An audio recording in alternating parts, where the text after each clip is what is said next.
il y a les différentes étapes à suivre par rapport aux normes HSE. Je m'explique.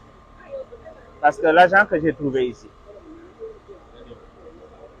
il dit qu'il n'est pas sensibilisé sur les risques liés à ces activités. Bon, à part port masque, il n'a pas mis de masque. Bon, on n'y a rien dit. La poussière est partout sur son visage. Il est exposé sur une longue durée au bruit. Il n'y a pas de bouche-oreille. Il n'a pas mis de gants, alors qu'il fait des petites manœuvres manuelles avec un disque. Je lui ai même demandé, est-ce qu'il y a un système de vérification du matériel, à savoir, par exemple, le disque là qu'il utilise, est-ce que c'est toujours de bonne qualité, est-ce qu'il n'y a pas une blessure sur les câbles, etc., etc. Moi, je pense qu'il faut qu'on soit beaucoup plus pointu, en tout cas, sur les normes HSE. On a tendance à négliger les normes HSE, c'est pourquoi on enregistre énormément d'accidents de travail. Alors que ça doit être la pièce maîtresse d'abord. Dans tous les pays sérieux, on parle de safety first. Mais ici, c'est même laissé en rade, les EPI et tout, alors que ça ne coûte pas grand-chose. Mais après, ça doit commencer par nous tous, en termes de chaussures de sécurité, de casque, de gants. On interdit même de porter des trucs masques. Vous le savez, comme vous êtes professionnel d'HSC. Il faut qu'on revoie nous-mêmes. Parce que moi, j'ai reçu l'ambassadeur de la Chine. Vous étiez là-bas. Je n'ai pas été tendre avec eux sur les conditions de travail des ouvriers.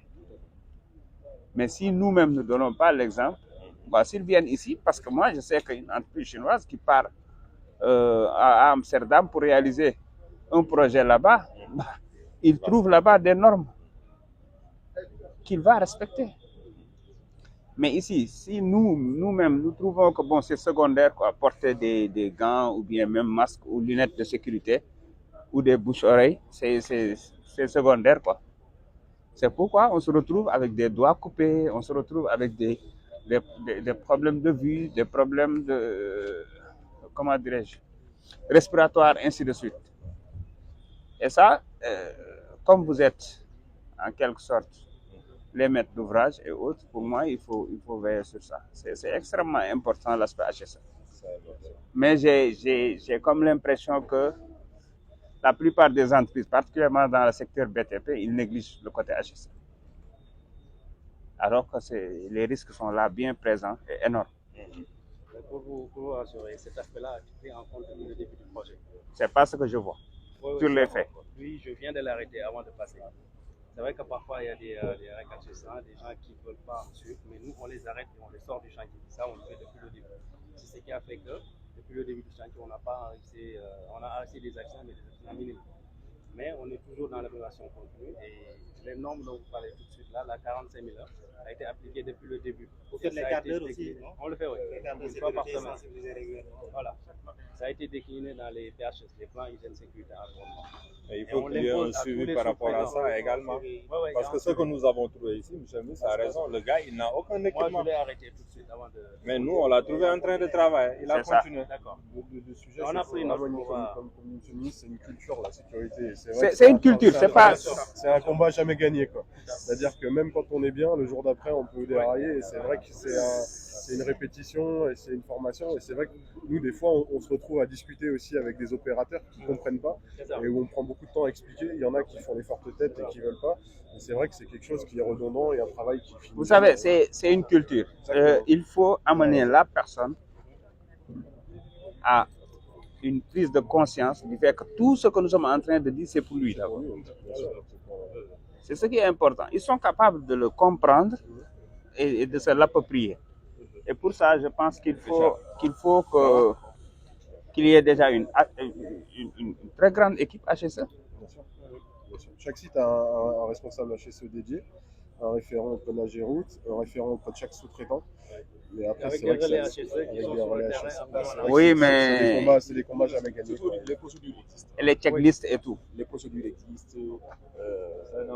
L'entreprise a répondu, la mission de contrôle avec des, Agiroute avec des. Mais le problème, c'est dans la mise en œuvre, dans l'application.